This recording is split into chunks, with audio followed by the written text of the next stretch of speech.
Welcome to another broadcast from mindyourhealthcast.com.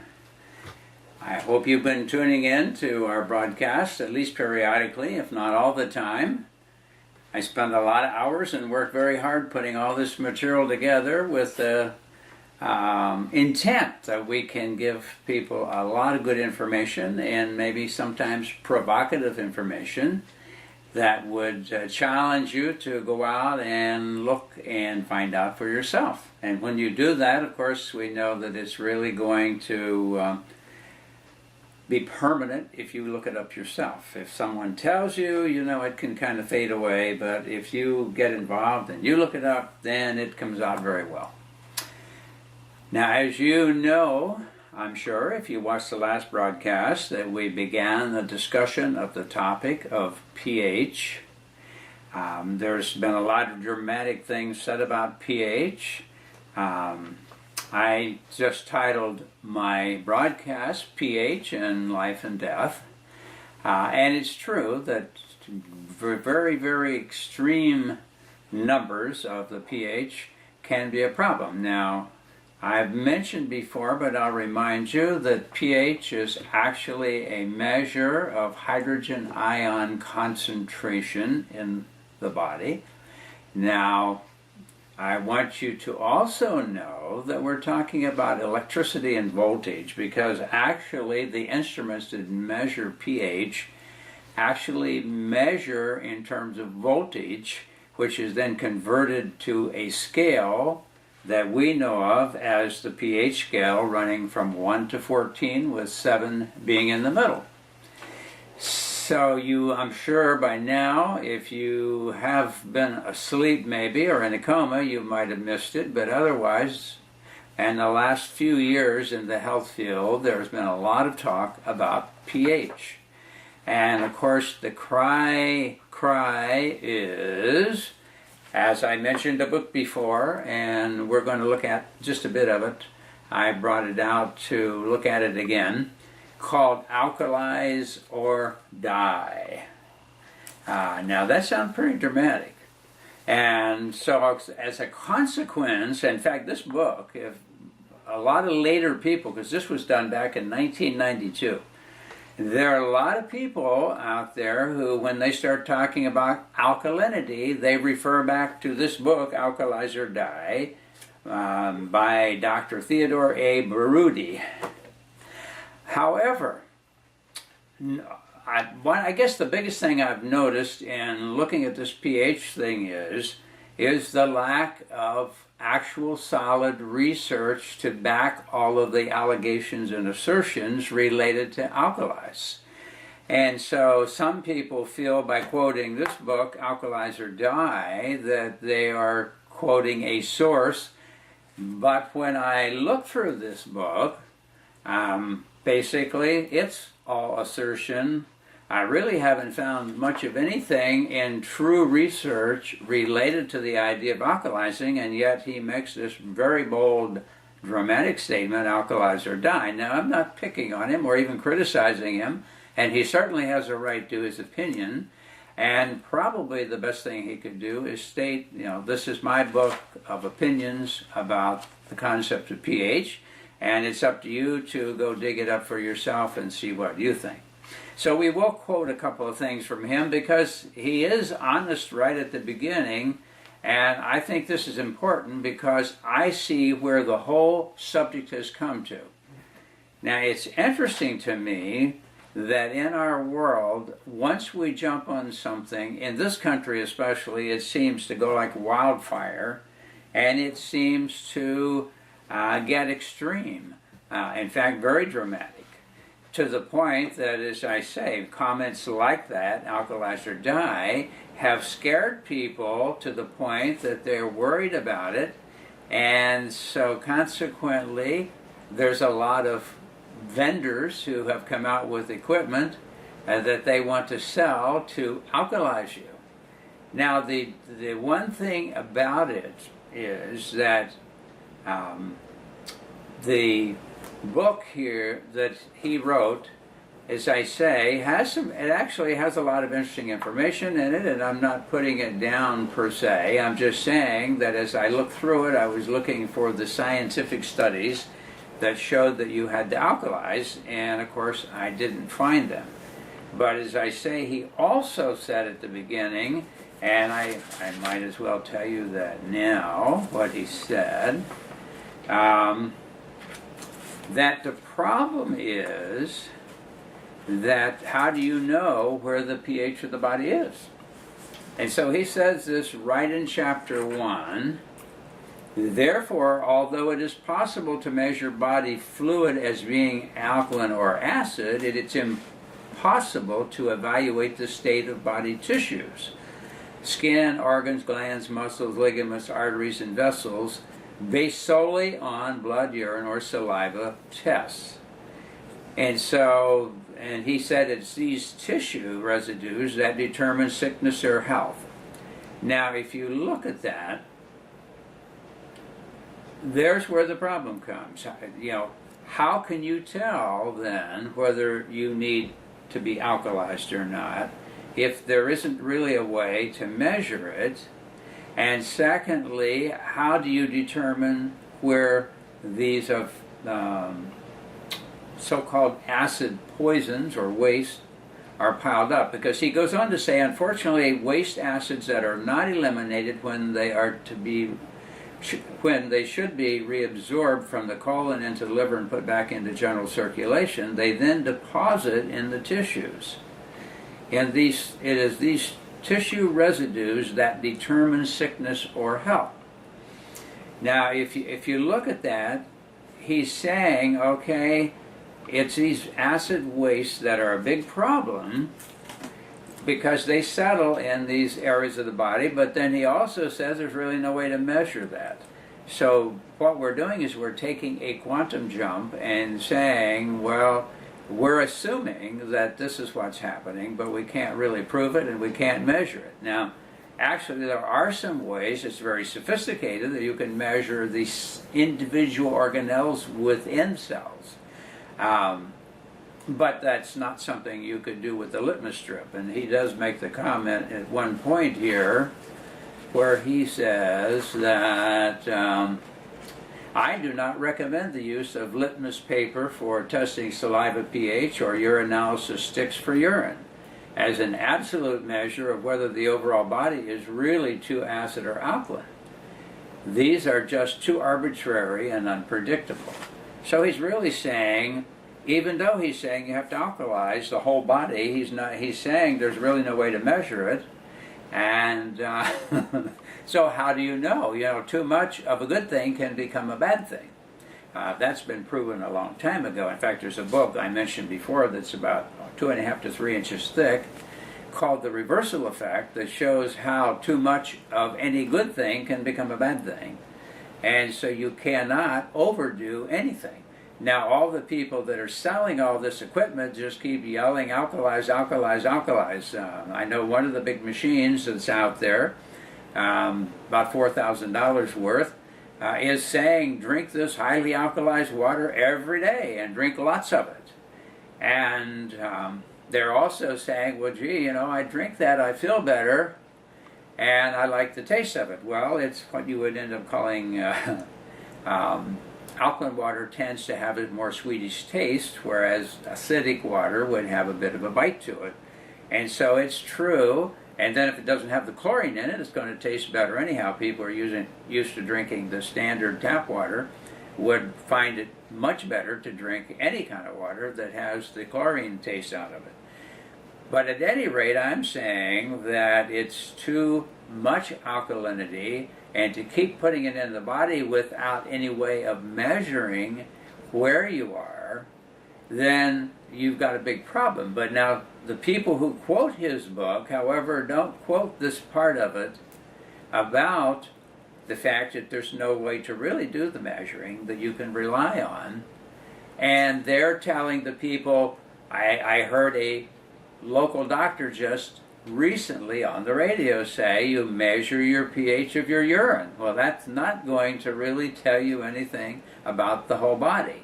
And later, when we talk a little bit more about the dynamics of these pHs in the body, I think it will probably make a little sense why this is so. Now, this is, as I say, a very difficult problem because there are so many intricacies of it. It's just not that simple.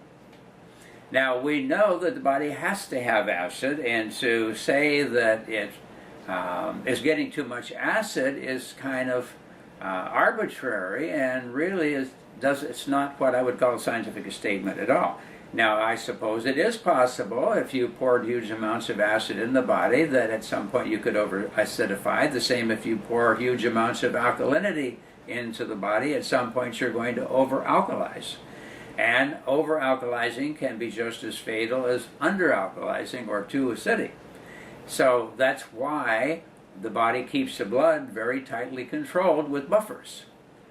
So we'll see if we have time to get into that. There is actually so much to the subject, and when I refreshed myself again, I was originally figuring I could do it in one broadcast, but now I know it's two, and hopefully it won't grow into three. I'm going to try to wrap it up with this one today.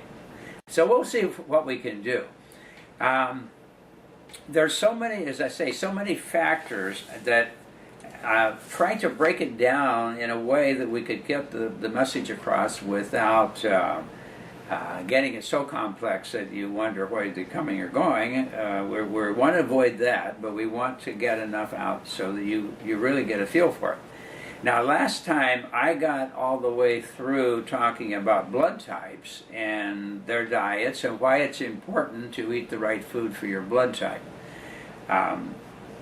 That research, to me, and it was done very scientifically, not the popular book that's on the market today, called Eat Right for Your Type. I'll say the name of it. The information in there relating to why blood type is important is very good. The actual diets that were put together, I find a lot of difficulty with, because the program that I have followed for several years, even before that book ever came out, was done by two researchers, husband and wife, Richard and Laura Powers, which I mentioned, and they did it scientifically. They measured the blood and came up with information that directly was accurate to my findings and the clinical side from people who were either type A or type O blood about either the protein level of O's compared to protein level of A's, and about whether you can be a vegetarian or not, which A's could and O's could not. So that part of it's very accurate. And so I know it has something to do with the either the stress of the body, because the stress can over or underactivate one of the acid producers in the body. Now, it's interesting because the next step would be, after the diet, is the idea of stress, what it does to you. And of course, stress overactivates the sympathetic branch of the autonomic nervous system. And so what does that do? It actually then depresses the parasympathetic portion of the autonomic nervous system. Now, why is that significant?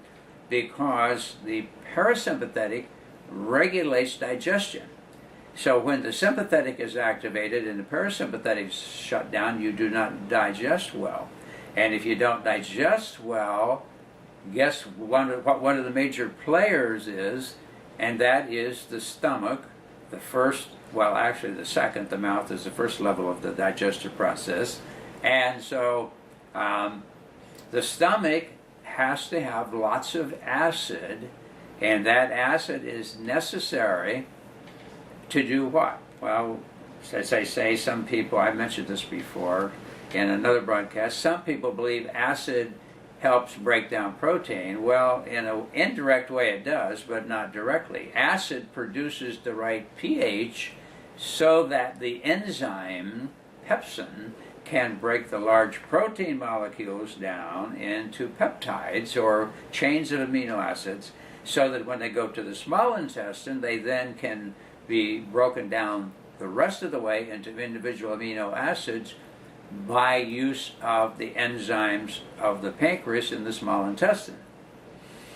But this acid is extremely important, because if you are low in acid, then you cannot activate the pepsin properly and get a good breakdown of the large complex protein molecules into smaller peptide chains, and therefore it can't be completed in the small intestine. And so that can be problematic. Now, we've mentioned before, but I guess I want to remind you again, that all of these people out here today who have what they call GERD, or they have reflux, or all these things, or acid reflux as it's normally referred to, it's inaccurate. It's been demonstrated by the Heidelberg apparatus and other methods that there is actually a deficiency of acid leads to heartburn.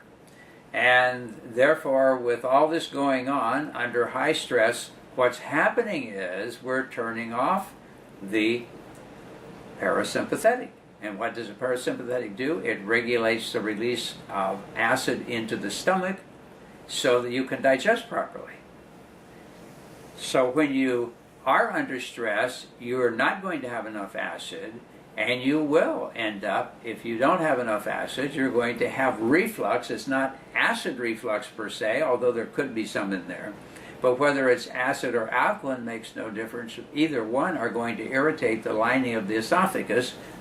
Because of the fact there's not enough acid, the valve doesn't stay closed long enough between the esophagus and stomach, and that then allows, once the stomach is churning a lot, to push food mixed with whatever acid there is, whatever enzymes there are, up into the esophageal area, and that tissue is not prepared to handle that.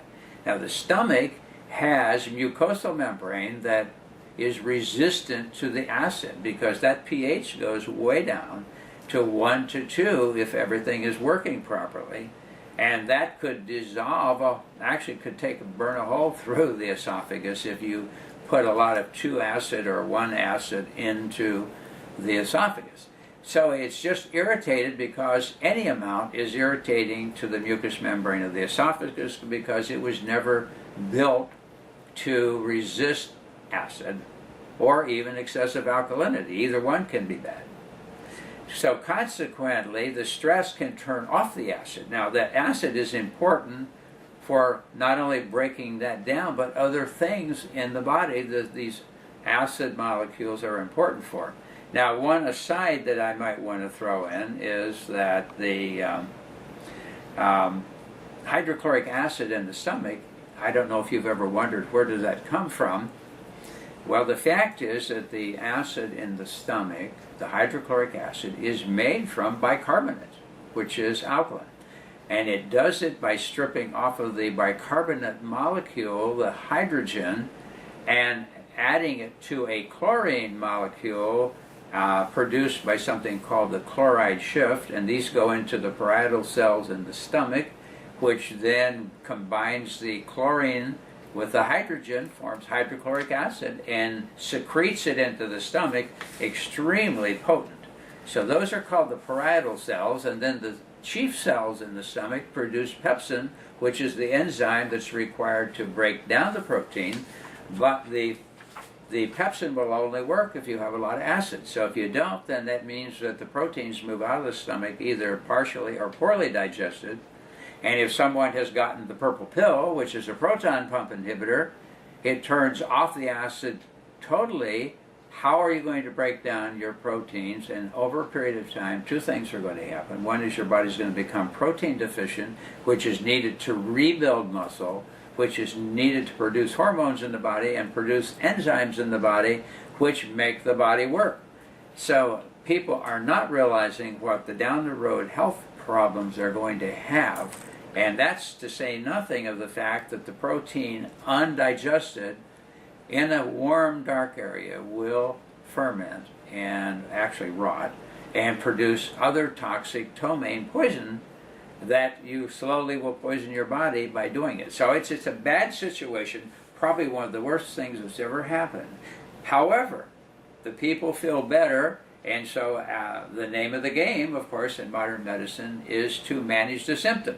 Don't worry about tomorrow. If you got stomach cancer later, we'll deal with that by our $1 million cancer treatment.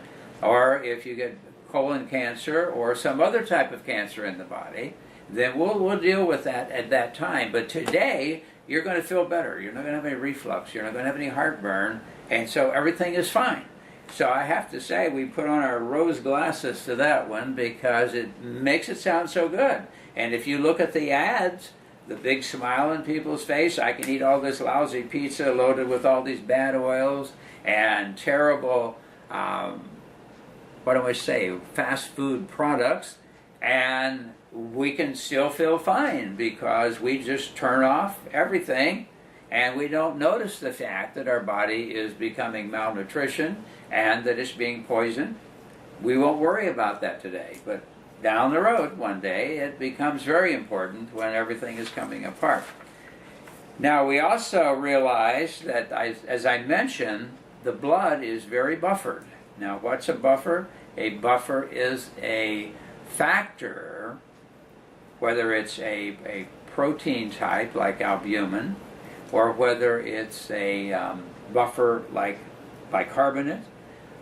Those are going to help to regulate that blood, to keep it very tight in terms of pH.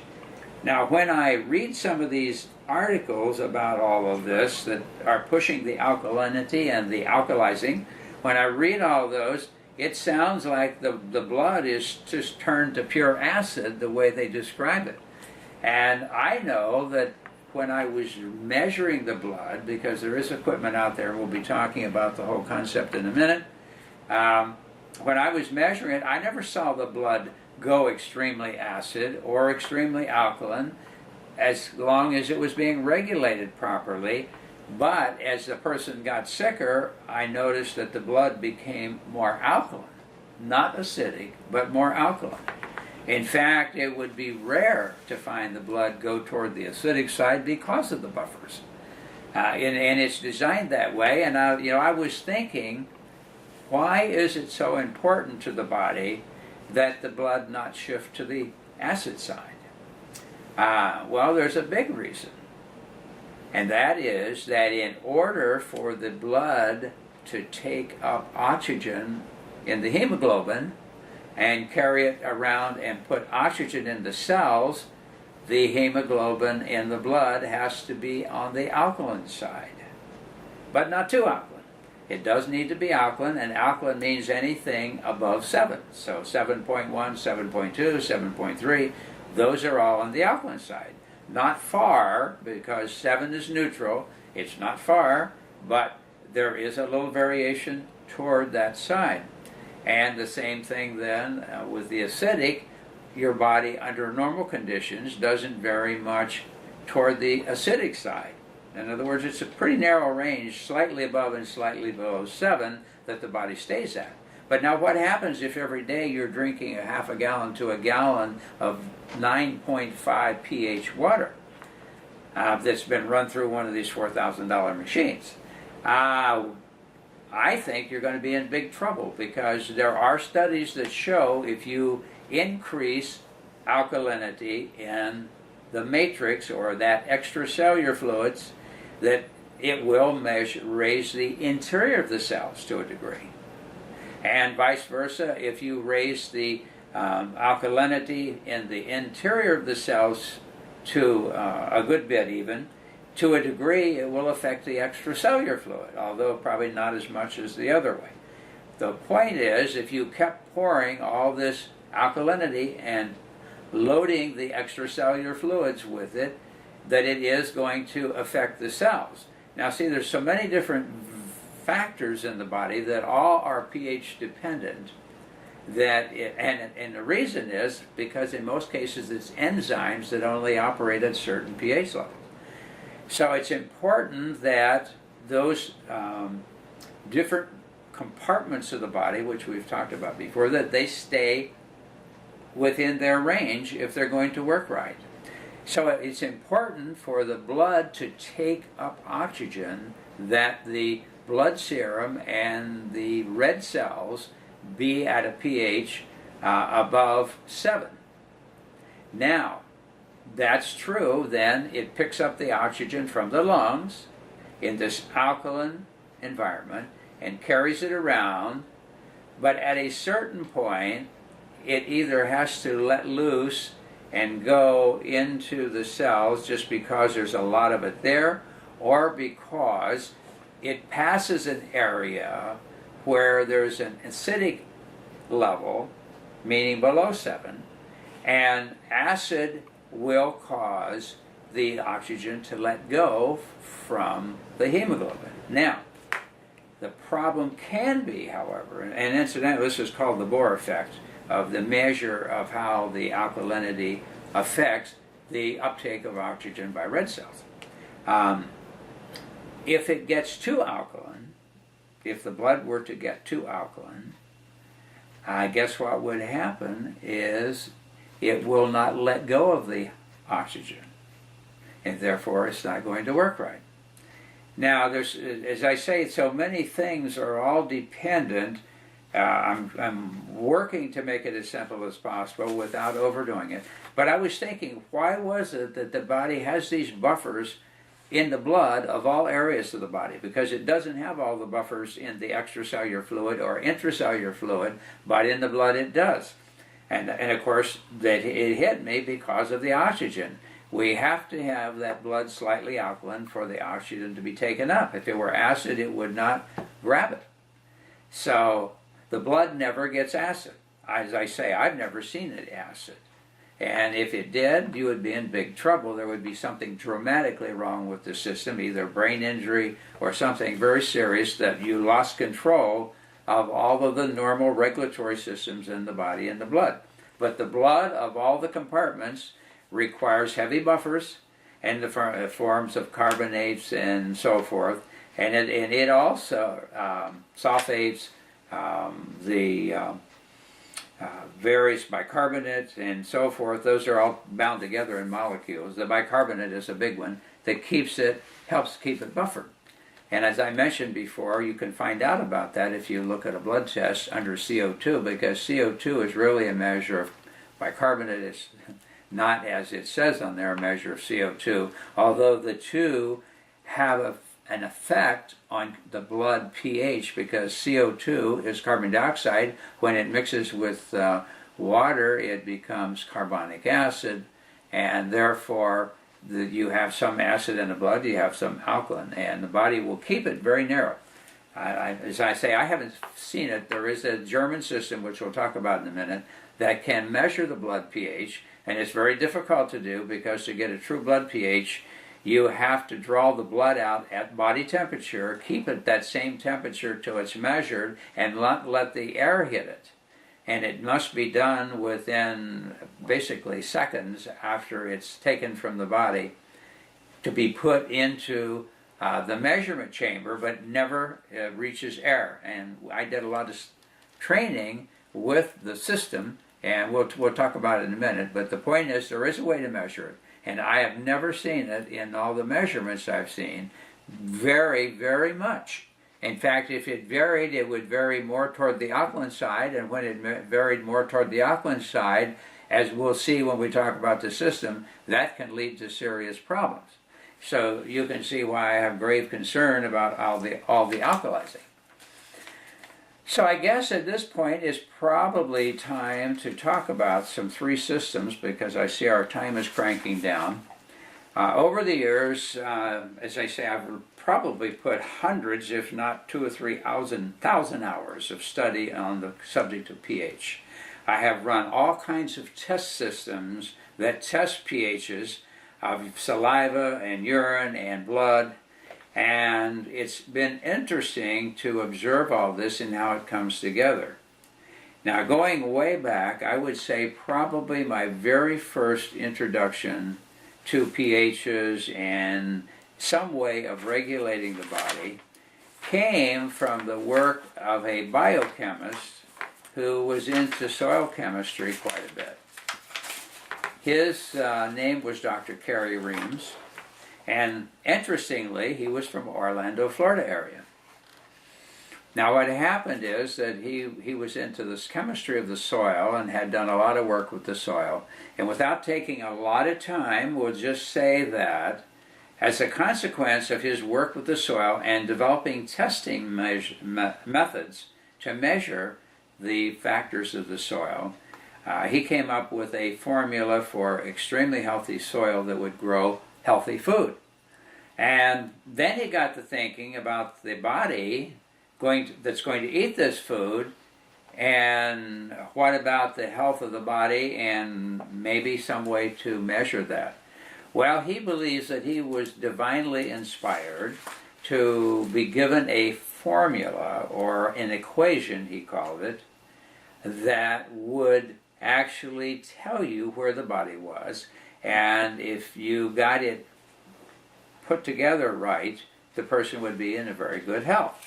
And so he called this the biological theory of ionization, or the theory of bioionization, sometimes referred to that.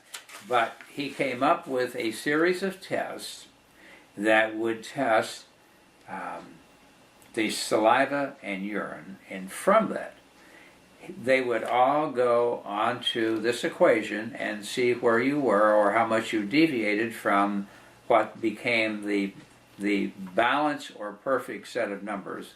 And then he developed ways of changing the diet and so forth to bring this back into balance. So then if it was working right, then wow, the person was, and they actually were healthy, they felt healthy, and they did well.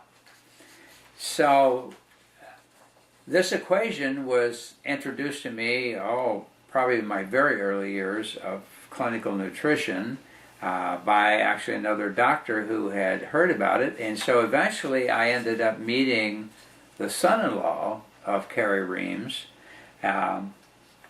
and was able to get a lot of good information and training from him relating to the system. Now, as this whole thing played out was that Dr. Reams, as he began to apply this to people's health, caught the attention of some doctors here in Orlando who had patients who were not getting well with the regular medical treatment, and somebody said, hey, this guy has developed a formula that he can measure your body and know where you are, and can, in turn, bring you back to health. And so it worked very well. And it became very predictive, too. He could predict certain types of problems that would be going to occur if those numbers didn't change because you had changed your body. And so some of those doctors, when they had really sick patients in the hospital and weren't responding well, interestingly, they would call Dr. Reams to come into the hospital and measure those patients, and I thought that was interesting, and they were very happy because they were helping the patients. However, it soon became evident that the higher-ups in the medical establishment didn't want this happening. Now, this is even before this whole idea of drugs became so prevalent as it is today. There weren't so many on the market at the time, but there's still plenty. So what happened is they told them if they brought him into the hospital again to measure these people and to put together a program, a nutritional program for them, that they were going to lose their hospital privileges. So they backed off very rapidly, and pretty soon he was not allowed to go in to a hospital. Then they started to harass him personally to the point that they were threatening to arrest him and putting him in jail for practicing medicine without a license, even though he was not diagnosing diseases, and he certainly wasn't treating diseases. He was helping the person develop a healthy body by correcting what they needed to eat properly to have that happen. So I have a copy. I don't know if you can see it on there or not, but this is the basic equation, and it starts out with 1.5, and then 6.4 over 6.4, and then 6 to 7c, 0.04m, and 3 over 3. Now, the interesting thing about this is that it gave you several pieces of information. The 1.5 refers to something called the Brick scale, and it's a measure of the sugars, basically. And it's used for other purposes in chemistry and actually in agriculture. So you can take the juice, for example, of a grape and put in it, and you can tell what the sugar content is by this Brick scale. Therefore, is the grape ready to harvest? And so that's one of the things it's actually used for. So he used that to measure the urine and found certain things. If it was lower than this, the person probably was developing hypoglycemia. And if it was above that, they were going to probably moving toward diabetes, depending on that. I didn't say they had it, but that was the trend if they left it that way. The 6464 is the pH of the saliva and the pH of the urine. The 6 to 7C is a measure of conductivity, which has to do with debris that, or I should say, dissolved solids that are being thrown out in the urine. And the 0.04M had to do with debris that's showing up in the urine, like actual visible debris. And the 3/3 had to do with protein metabolism in the body. The upper number referring to nitrate nitrate protein, and the 3 at the bottom, ammonia. So it's a nitrogen factor is what it's measuring. The nitrogen is a key player in distinguishing protein from other types of molecules. So it was measuring the urea nitrogen and the ammonia nitrogen. And if those numbers were up, your body was really toxic. Because I remember that we would have people come in and those numbers would be sometimes 12 and 15 and way up there. And as we cleaned out their body and got them going, we see these numbers come down to 5, and in many cases we were able to get them down right at 3 and 3. Now, it's going to vary some. If the people go off their diet and start eating a bunch of bad food for them, those numbers can start going back up. But it was a pretty good formula, and I used it, and I probably did several hundreds of measurements of people with this particular program. Unfortunately, as I said, they pushed him out of Florida. He went up to Georgia, bought property, opened up a big health treatment resort, meaning for people to come stay and be treated who are really sick. And a lot of people, and that's when his son-in-law that I knew worked with him heavily there, and they saw people from all over the world heard about what he was doing and came to be corrected there, and they were.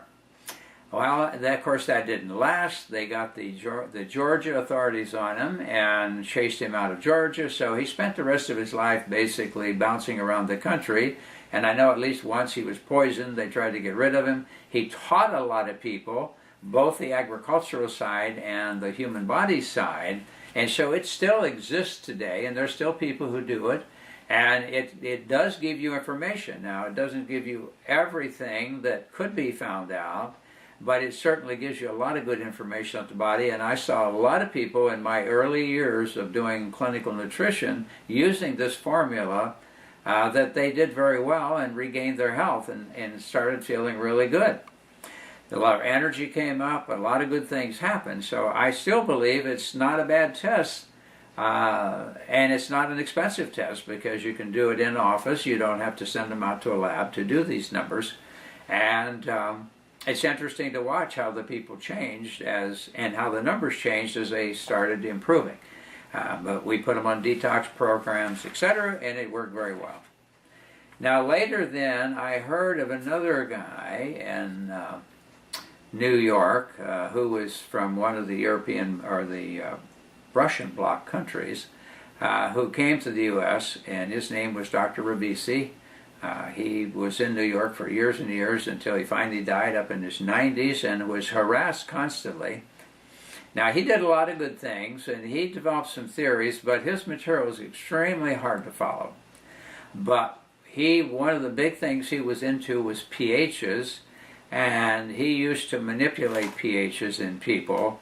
But the bad thing was he never was into good food meaning whether it's organic, healthy, or whatever.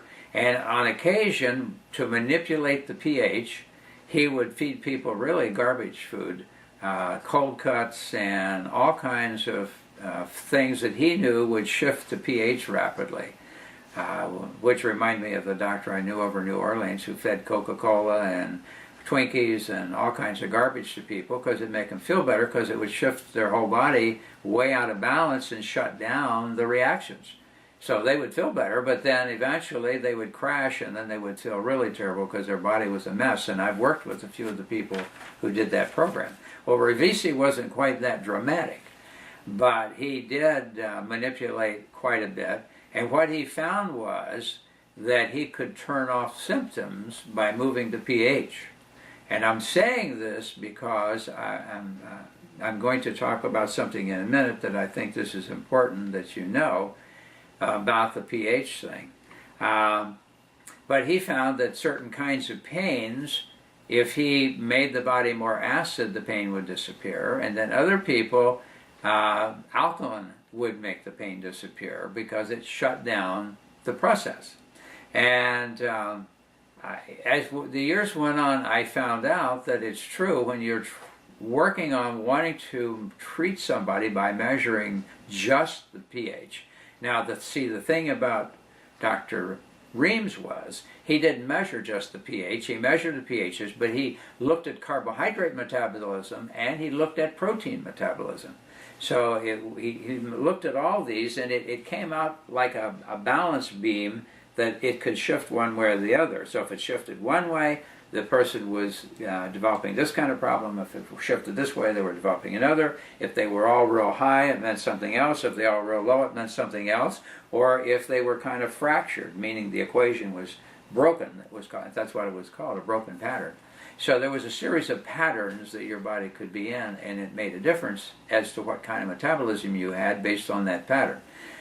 And so at any rate, Revisi proved to me that you could take things that move your body in a way that your symptoms disappear and you think you're better. Now, see, this goes back, unfortunately, to what I have mentioned before about if you turn off the symptoms, you're going to feel better. But have you really made the person better? The answer is no, just by turning off symptoms. So by manipulating the pH, you can stop certain kinds of pain. Like Shackley came out years ago and they had this tableted alfalfa. Now the alfalfa tablets they had tended to make your body more alkaline, although as I say it's really hard to measure it, but I just know they have an alkalizing effect. And so if you took a huge amount of those and you had joint pain, it would leave, but only if your body was off the other way. And then if some people that wouldn't work. And so eventually people who manipulated urine pH as a way of trying to come up with a way to treat you, and that's all they did, was just manipulate the urine pH, they would notice then that in certain people alkalizing more they would feel better, and in other people they needed to acidify. So like the barley grass, the barley green came out, and that would acidify people. But some people, it would actually make them feel worse because it would intensify the immune reaction to take it. So what they would do is they would take the opposite.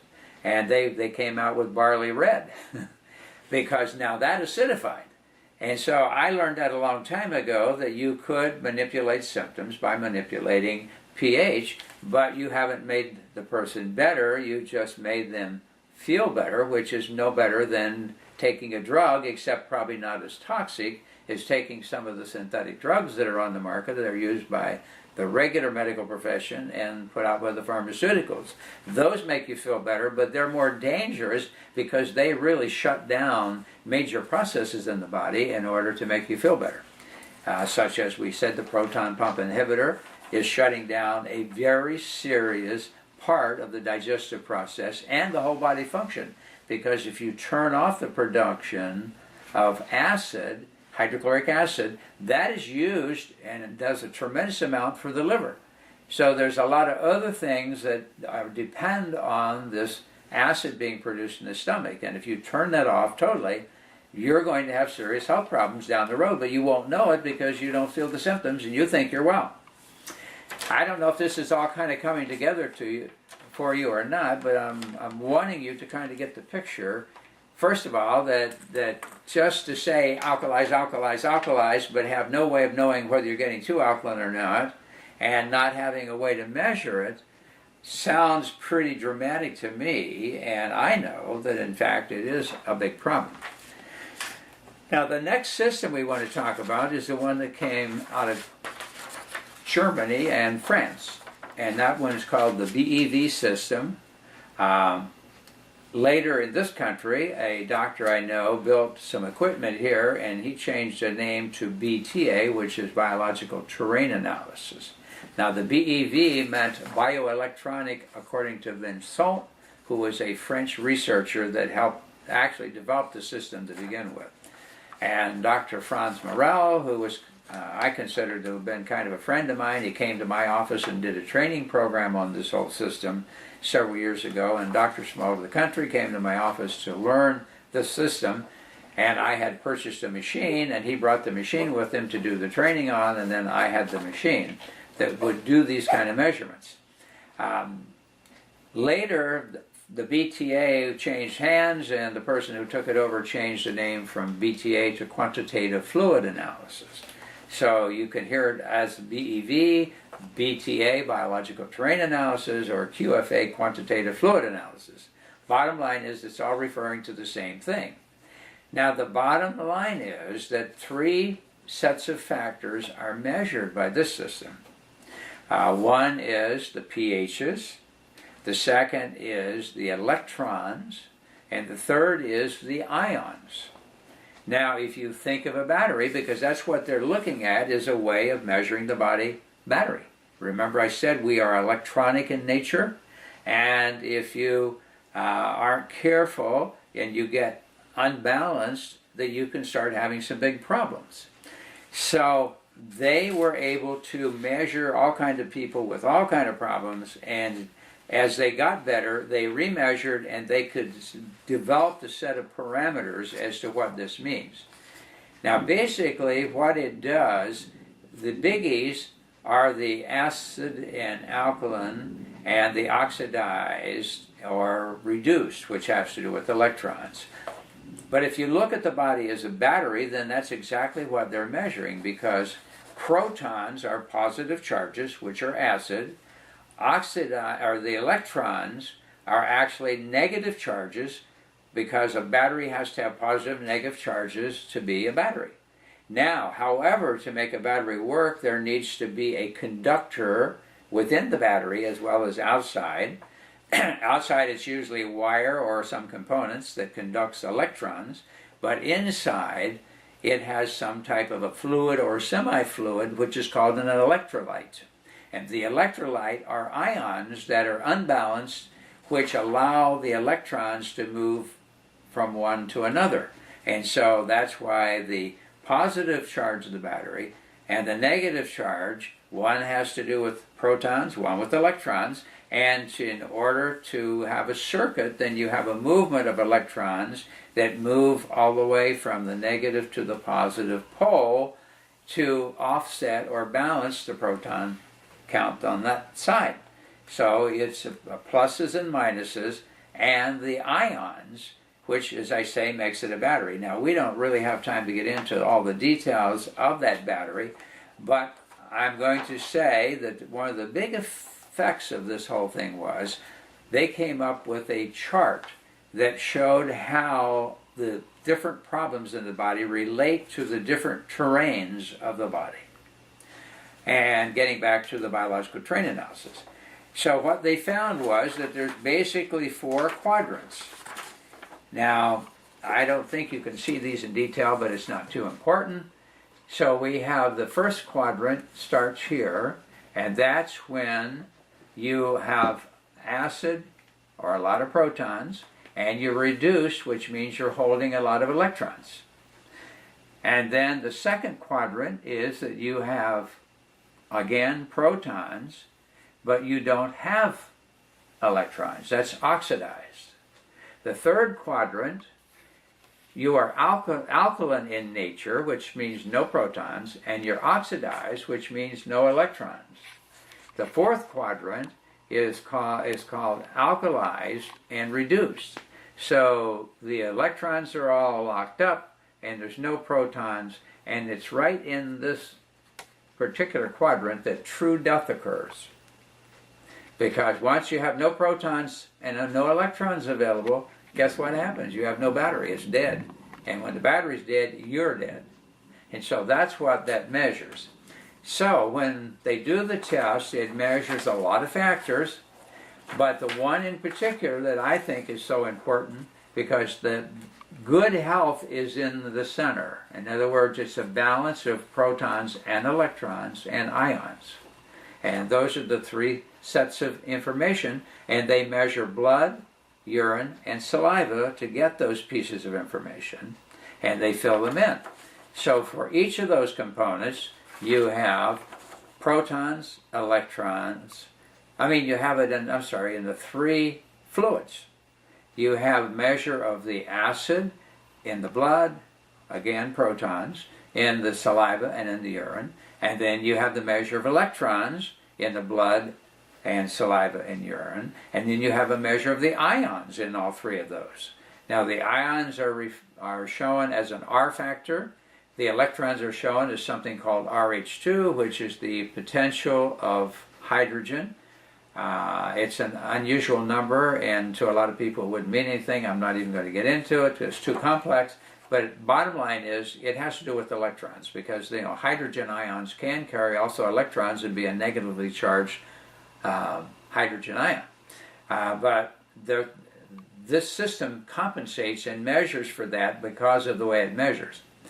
But what is important, as I say, is this third quadrant. The third quadrant is alkaline and oxidized. Now that means literally there's no protons, or at least they're very low, and no electrons, and therefore the battery is very, very low. It's like a battery that's just about lost all of its charge.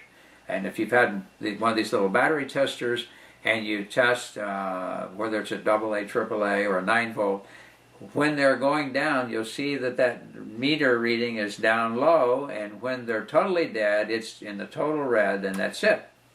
There's no more electrons left to move around. It's all been used up.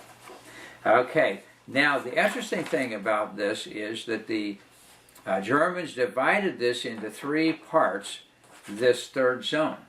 And most people today, when we measure them, fall in this third quadrant. I did hundreds of tests on people, and they all fell in this third quadrant of the people I saw. Now there's a few people can get here, and eventually they get here where the death occurs, down in the death factor. But almost everyone's here. Now the three zones are, as you move up into here, I put a vector arrow, and this is meaning going more and more out of balance, meaning less and less protons and less electrons. Okay, well this is called the precancer zone here, the very first part of that.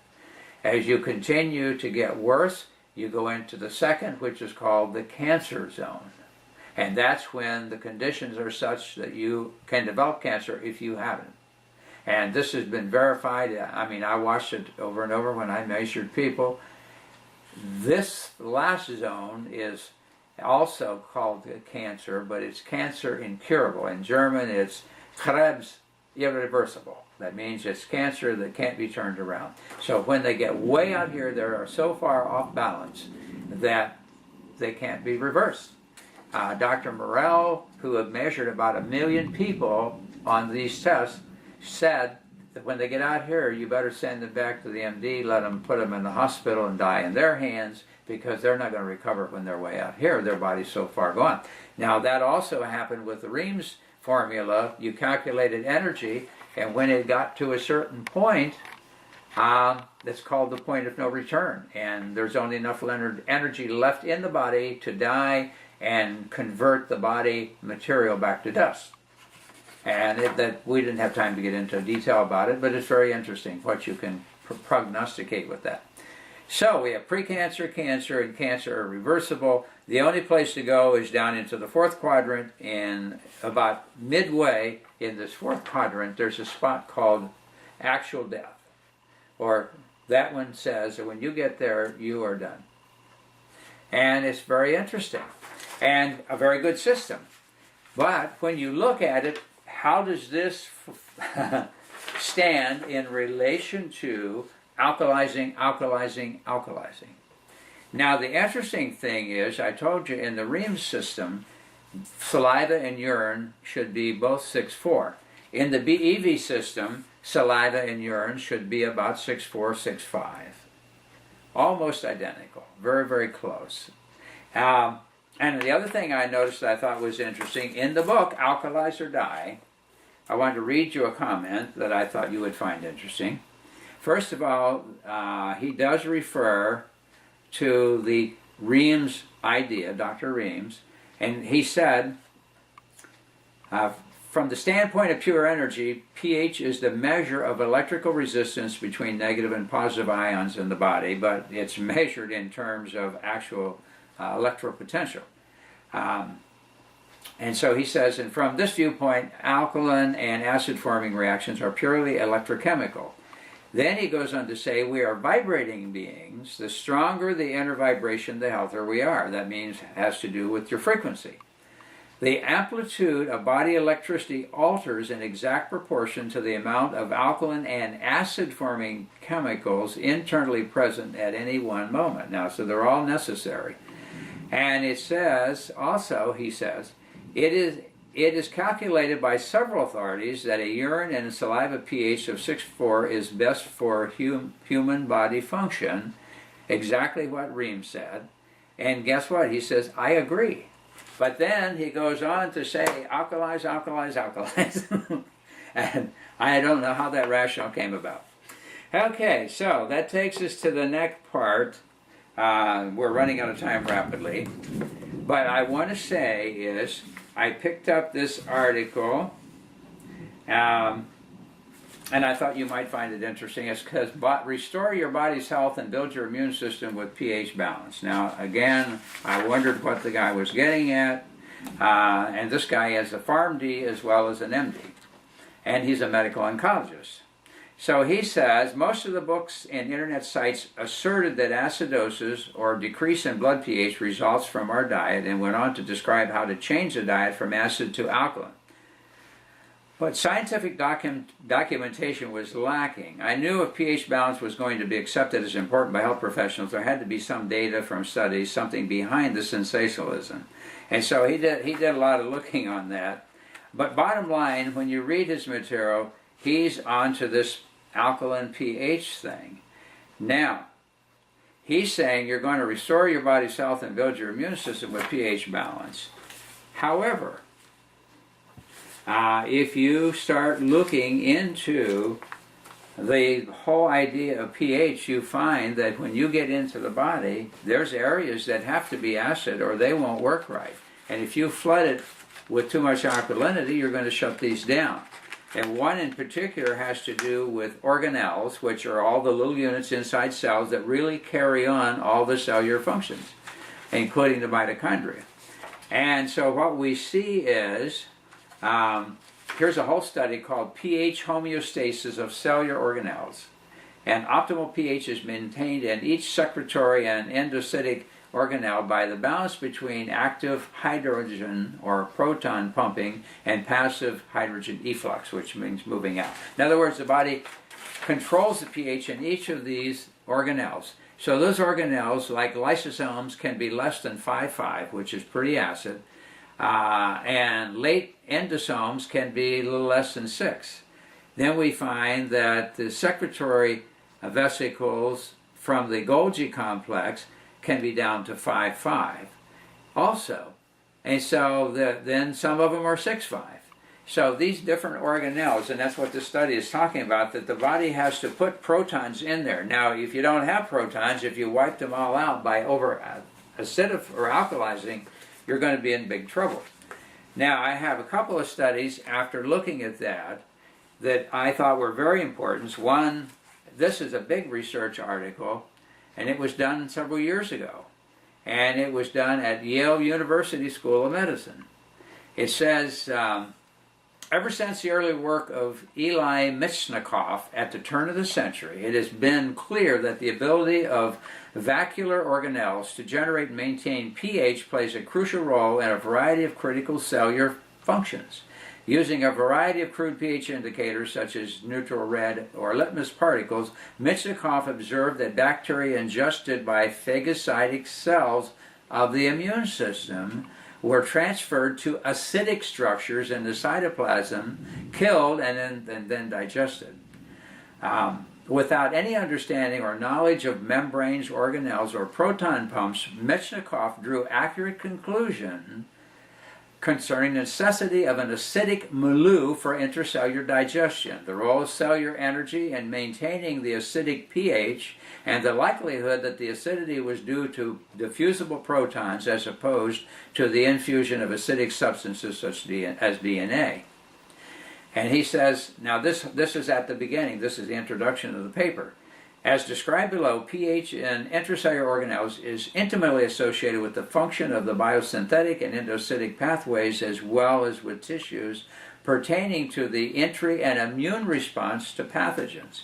Accordingly, it will also be important to elucidate the mechanisms responsible for controlling acidification because of those functions. Now here's a whole big paper, the importance of being acid, the role of acidification. Now, what's happening if you're pumping your body full of alkalinity every day and trying to alkalize? Now, here's another big research paper. This was done in 2001 from the Department of Physics, the Department of Molecular and Cellular Biology, the University of California, Berkeley.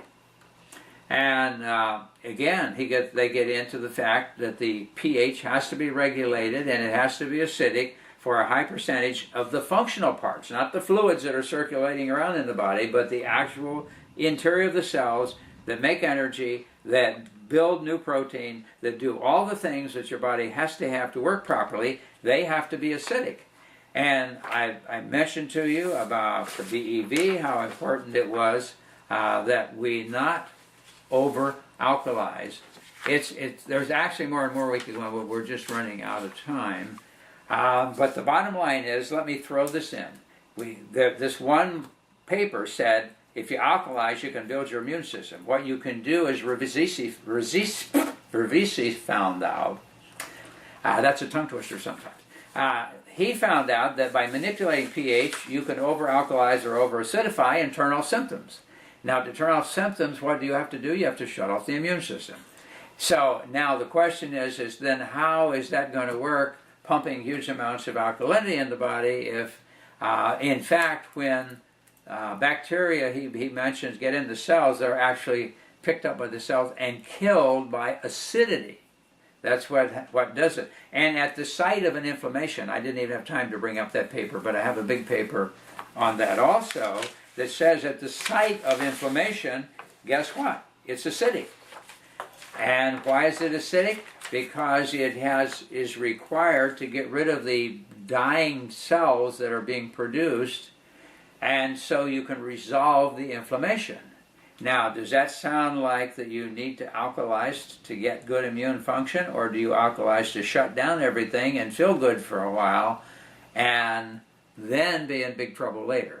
So, according to, remember, BEV, too alkaline and too few electrons equals cancer. So you tell me, I'm going to leave it in your hands. I think I've given you enough material to wrestle with. The books that we've mentioned about will be on the website. And if you want to do the research, it's out there. But you have to be able to find research that's not just somebody saying alkalize, and then turn around and want to sell you a $4,000 machine to drink all this alkaline water. And as they did find out, if you overload the matrix part of the body, which is, in this case, the extracellular fluids, if you over-alkalize that, it will influence the interior of the cell and began to over-alkalize the interior. And according to what we just read you, it's extremely important that those organelles that are in there be on the acidic side, not alkaline. Anyhow, it was nice being with you again. I'm going to wind this up, only 2 sessions on pH. Sometimes it's hard because there's much material, but I hope I got across to you enough to pick your interest and have you look into it yourself. And all the testimonies about how much better somebody feels, if you give them aspirin, they feel better too. Are you going to say aspirin has cured anything or made you healthier? Because it also can burn a hole in your stomach from the salicylic acid. So the question is that the way to go? The way to go is to eat the right things for your body and cut the stress level down and make sure you have all the nutrients you need. And then you can be healthy. But guess what? If a new flu virus is out there and you pick it up, your body's going to get an immune response to clear all that junk out. And you're going to, quote, have the flu. May not be dramatic and intense, and it's not threatening to your system, but you're going to know it because your body has to build antibodies for it if the immune system is working. On the other hand, if you have the immune system turned off, guess what? You don't get an immune response, and therefore you don't get symptoms. Did you get the virus? Of course. If you breathed it in, you're getting it like everyone else, but if your body isn't getting rid of it, it can become resident in your body. So you need to understand the whole body and the whole physiology of the body, not just one factor. To me, that's about the most ridiculous thing that one could say. Measure the pH of your urine, and as long as you can keep it alkaline, everything will be great. Now, I will say one thing real fast. In BEV, they found out that as the saliva and the blood go more alkaline, guess what happens to the urine? It goes more acidic. Now, if you pump more alkalinity into the body and force it to go even more alkaline, guess what? The urines become more and more acidic. Why is it? Because it's losing the protons out in the urine because you're over-acidifying or over-alkalizing, and you're destroying the whole balance of the body by doing it. Anyhow, it was nice to be with you again. Don't forget to go to our website, mindyourhealthcast.com. And from that website, there's pages of all kinds of information related to health that will be good for you to see. We have their DVDs available of former broadcasts before we went on YouTube that you can look at. You can also click from that website to go to our sister website, Alternative Health and Prevention, about my office, and be watching that because we're close to making a change in the way we work, introducing some interesting things that should make it faster, simpler, less expensive, etc., etc. I hope that sounds good to you. It was nice to be talking to you again, and we look forward to our next broadcast.